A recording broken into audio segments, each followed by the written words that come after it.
Hello students, आज का हमारा टॉपिक बहुत इंपॉर्टेंट है और वो है when appropriations are more than available profits. जब आपके एप्रोप्रिएशंस अवेलेबल प्रॉफिट से ज्यादा रहते हैं तब हम क्या करते हैं। यानी ये जो क्रेडिट साइड है इसकी चीजें यानी इसका टोटल डेबिट साइड से ज्यादा आ रहा है स्टूडेंट्स। इसको कंडीशन को कहते हैं हम लोग when appropriations are more than available profits. हमारे जो एप्रोप्रिएशंस हैं, इंटरेस्ट ऑन कैपिटल हो गया, पार्टनर की सैलरी, कमीशन, इनका टोटल आपके क्रेडिट साइड में जो प्रॉफिट है अवेलेबल उससे ज्यादा आता है, तब हम क्या करते हैं स्टूडेंट्स। हमेशा याद रखिएगा, ऐसी सिचुएशन में जो पार्टनर्स का पीएसआर है उसके हिसाब से डिस्ट्रीब्यूशन नहीं होता है, अवेलेबल प्रॉफिट्स डिस्ट्रीब्यूट होते हैं एप्रोप्रिएशंस के रेशियो में। कैसे, इस क्वेश्चन से हम लोग देखते हैं। बस ये ध्यान रखिएगा, जो भी आपके अवेलेबल प्रॉफिट्स हैं वो आपके एप्रोप्रिएशन के बेसिस पे जो रेशियो आप फॉर्म करेंगे उसमें डिस्ट्रीब्यूट होंगे, ना कि जो प्रॉफिट शेयरिंग रेशियो क्वेश्चन में मेंशन्ड है उसमें। Students, make this thing very clear. The question says A and B are partners sharing profit in the ratio of 4:3. 4:3 में पार्टनर्स हैं A और B। A कंट्रीब्यूट कर रहा है 3 लाख और B कंट्रीब्यूट कर रहा है 1 lakh as capital.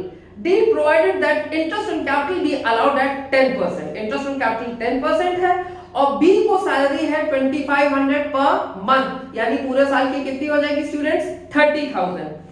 The net profit before providing interest on capital and salary amounts to 42,000। जो नेट प्रॉफिट है पूरे साल का वो 42,000 है।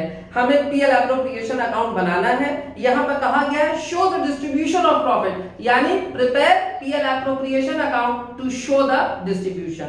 नाउ सी स्टूडेंट्स, कैसे करेंगे आप, पहले वर्किंग में आते हैं। देखिए स्टूडेंट्स, जो एक्चुअल एप्रोप्रिएशन है इंटरेस्ट ऑन कैपिटल ए का, ध्यान दीजिएगा, 3 लाख का 10% हुआ 30,000। बी का कैपिटल है 1 लाख, 1 लाख का 10% हुआ 10,000 स्टूडेंट्स। अब सैलरी देखिए, सैलरी बी की है 30,000। 30,000 कैसे आई, 2500 इंटू 12, 30,000 सैलरी आ गई। अब टोटल देखिए स्टूडेंट, ए का 30,000, बी का 40,000, 40 प्लस 30 कितना हो गया स्टूडेंट्स, 70,000। और हमारे अवेलेबल प्रॉफिट्स है 42,000।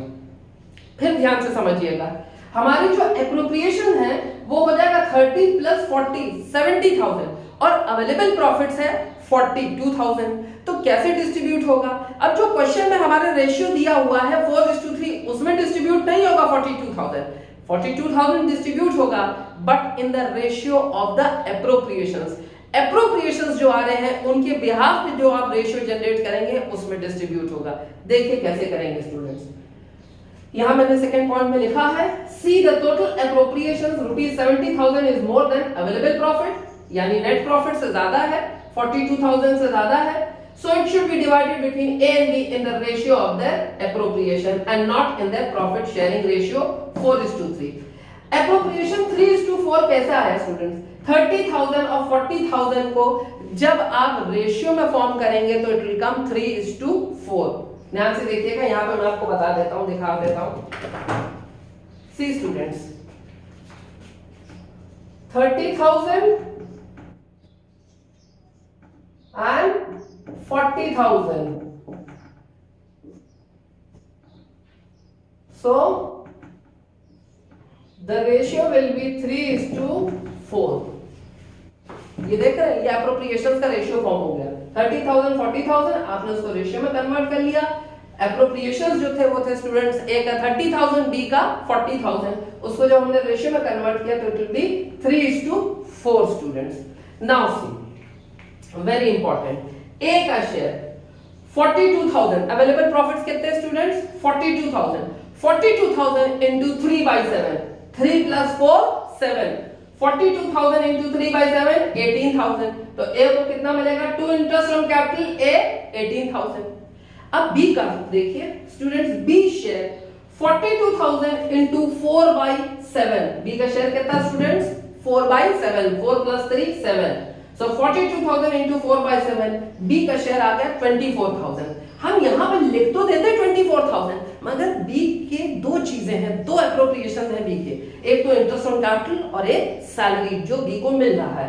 अब देखिए स्टूडेंट्स, B का शेयर तो आ गया 24,000, बहुत ध्यान से सुनिएगा, बी का शेयर कितना आ गया स्टूडेंट्स 24,000, मगर अब इस 24,000 में से कितना उसका इंटरेस्ट ऑन कैपिटल होगा और कितनी सैलरी होगी वो कैसे पता चलेगा।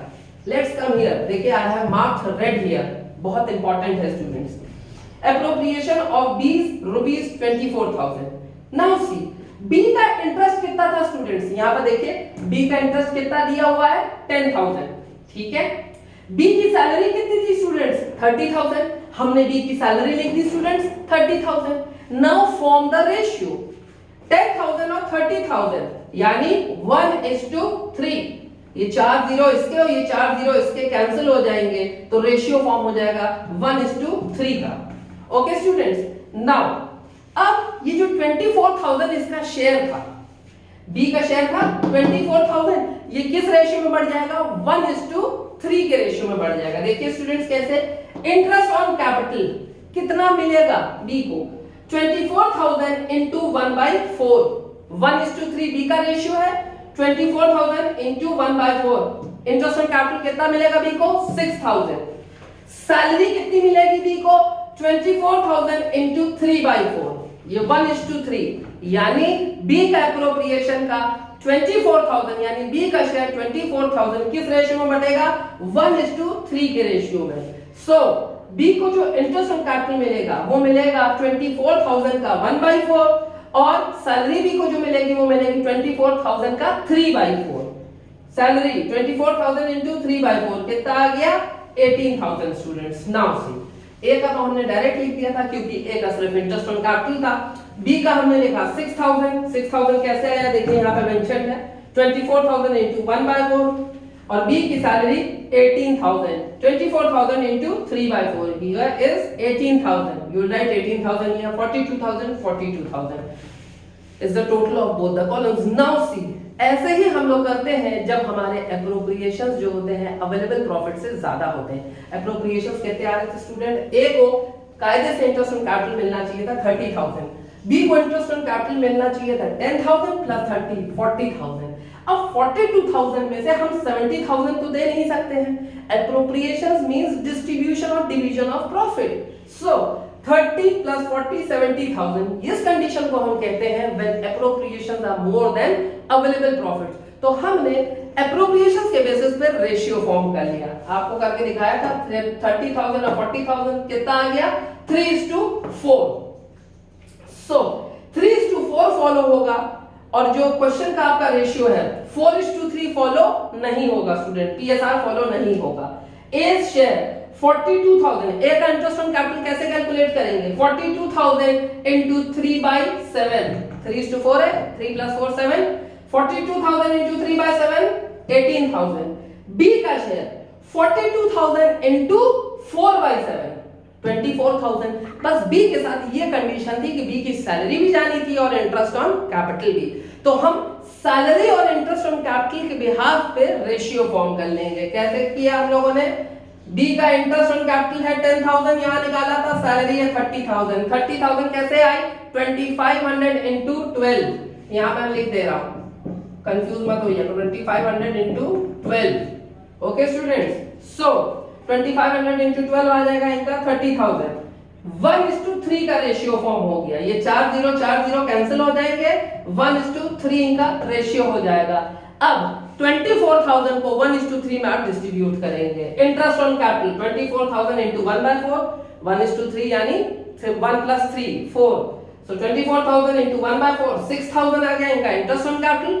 और सैलरी के लिए देखिए 24,000 इंटू 3/4 18,000, यहां पर आपने लिख दिया 18,000 एंड बीज इंटरेस्ट ऑन कैपिटल 6,000। इस पे मैंने स्ट्रेस दिया, दोबारा आपको एक्सप्लेन किया because it is a very important topic और अक्सर एग्जाम्स में पूछ लिया जाता है। Now this is the way how we are going to do it when appropriations are more than available profits.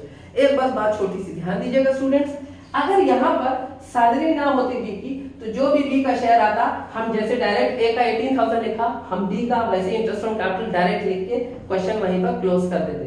मगर ये थोड़ा सा हायर ऑर्डर थिंकिंग स्किल का क्वेश्चन था, यहाँ बी की सैलरी भी थी, इसके लिए हमको इतनी वर्किंग करनी पड़ी। So hope so student this question is absolutely clear to you. Thank you.